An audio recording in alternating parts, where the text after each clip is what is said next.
Okay, Base Guy here. What's going on, YouTube? Welcome back to the channel. And today I want to bring you, let me raise the camera up just a little bit for you guys. Right there. I'm bringing you guys the new Sofabaton X1 Universal Remote. Now this is an early access kind of a beta tester that I have right now. And I am super excited to be reviewing this for you guys because I've had some Sofabaton products from these guys before, universal remotes to be exact, and they have been really awesome products. This is new on the market right now. It's something you can do a Kickstarter with, but it's not yet released. So some of the features that are inside this remote we won't be able to use today, but we'll go through some of the main things with this remote. So this is a universal remote, the X1 Smart Remote, that gives you the ability to control just about everything that you want. Now this is perfect timing. Now that Logitech is out of the universal remote world, this is a really good secondary remote to use. So let's see what's inside. Of course, we have the remote there. We have our setup guide here. And then underneath we have some goodies. Now this will look really similar if you're somebody who's coming from some kind of Logitech Harmony remote.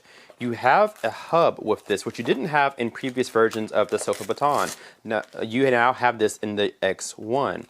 So this is a hub here that's going to communicate with the remote even behind materials like a door, a cabinet, maybe have it in a closet, a media closet. It's going to be able to communicate out of sight, which is really nice. Also here we have a couple of different chargers here. So one charger will be for the remote itself. This is USB Type-C, and then a plug to the actual hub with its own power brick.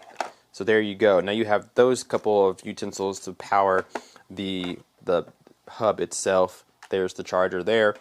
And then you have a couple of IR blasters, IR repeaters. Now these plug directly into the back side of the hub, and then you can string these along wherever you want to. So if you have the hub hidden away in a media closet, you can take this IR and string it outside the closet so that you have the ability to still communicate with it even though it's out of line of sight. So you have two pairs of these, and it looks like there's two on this one and one on another. So those are the goodies that you get inside. So let's go through some of the features of the remote itself. Alright, so getting set up. First, what you want to do, actually, before we say that, I want to say thank you to Sofabaton because not only did they send this out for review early before access, but I actually knew about this about a year ago. Sofabaton reached out to me in an email and said, hey, you've done a lot of work for us. We want to have you help us build the X1. And so they asked me a lot of cool questions, what consumers would want, what they would want to see, what would make this a good remote. And so they've actually used some of my input into building this remote. So that is super cool. Thank you so much to Sofabaton for sending this out and allowing me to give my opinion and my advice on this remote. It looks good and I think it'll be awesome. So when you get your X1 Smart Remote, what you want to do first is plug in your hub, and you'll know it's ready when you see a blue light. Plug in your hub and then go to your smart device, whether that's a phone, a tablet. What you want to do is download Sofabaton Smart Remote app. And once you've done that, open that app, and it's going to ask you to go to an email and a password. Set it up if you haven't already. Now, if you remember, the X1 is a beta right now. It's in beta mode, so it's not compatible with their app just yet. So right now, all I can select is the older U1 remote that I've also done a review on. But I can't select the X1 because it's not ready. So I won't be able to go through the app yet, but the app is how you're going to set up a lot of your devices to the remote. So because of that, we'll take this away and talk about the remote itself. So what's new on the X1 versus the U1? So you have a physical off button here. This off button will turn whatever device you have selected. If you have activities, which we'll talk in a second about, if you have activities, then you can turn off multiple things at once or turn on multiple things at once. The arrow here at the top right corner is your back button, your reverse button, whether that's in the menu here on the screen. So I can click on activities, I can go back, I can click on devices, I can go back. So that controls the screen's back button. You now have an LED status indicator for the, or actually I think this is an OLED screen if I'm not mistaken. So you have an OLED screen now with the battery status. So you know what battery status you are on right now. So let's go through some of these buttons. You now have a scroll wheel, which is really nice. So now you can scroll through not only just the screen on the physical remote, but you can use this as whatever you want to use depending on what device you're using. This is also a click wheel, so this is now an enter button as well. Really solid tactile feel, feels really good to use. speaking of the buttons and being really easy to use, everything kind of sits in thumb's reach. So it's not too hard for smaller or bigger hands to get around.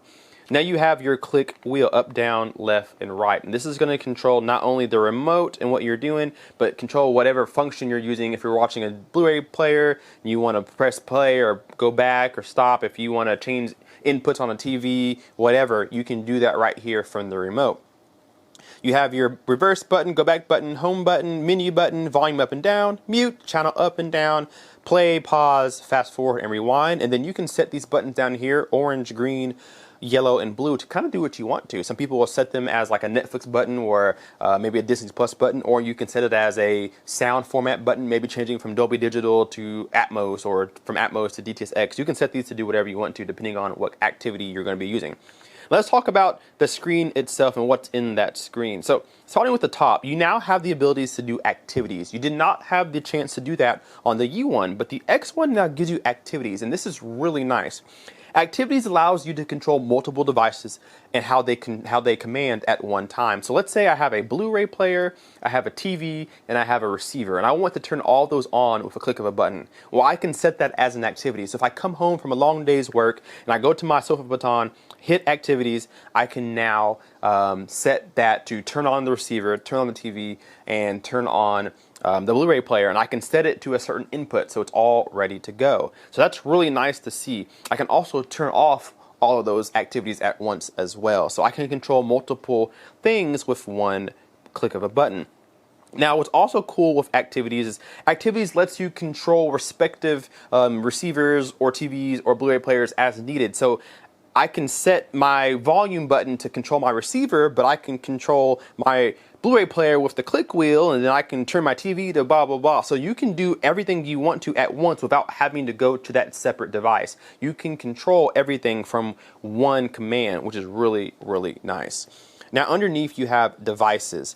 Devices here allows you to control one particular device if you'd like to. So let's say you're listening to music on your receiver, but you have maybe a video game in the background that your son's playing. You can control those devices separately. So maybe you want to turn off the receiver, but you don't want to turn off everything. So you can go to the receiver, turn off the receiver, and still allow your son to play that game without turning off his game while he's playing. I promise you he'll be mad if you do that. So you can control each device individually, or you can go to activities and control multiple devices at once. So really, really cool features on here. Now, this is not a touch screen, unfortunately, so you don't get the touch things on the top. You can't select them with your finger. You have to use the click wheel here to do everything, but it's not a problem. It feels really nice and tactile. I like the way it feels. Has a nice little grip to it, so your finger, it goes right over top of it. And I noticed too, as I'm clicking the wheel or as I'm rolling it, I don't accidentally click the wheel when I'm moving it up and down with the click wheel. I don't accidentally click and input something. So you actually really have to intentionally click it to make a click notion. So it's really nice and well built. I like it. I like the remote in general.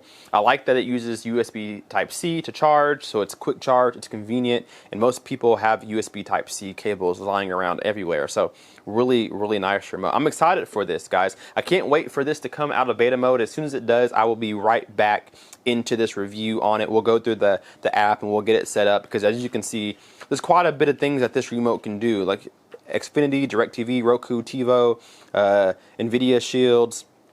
It's really, really intuitive and really simple and easy to use, and it's perfect timing since Logitech Harmony is out of the market of remote. So stay tuned for this review, guys. Whenever I get word that this is fully released and it's compatible with the app, we'll make a review video overall, see what we think about it, see how easy it is to set up, and go a little more in depth. So make sure you stay tuned for that. I'll leave in the description my previous review of the U1, because that is a fantastic remote as well.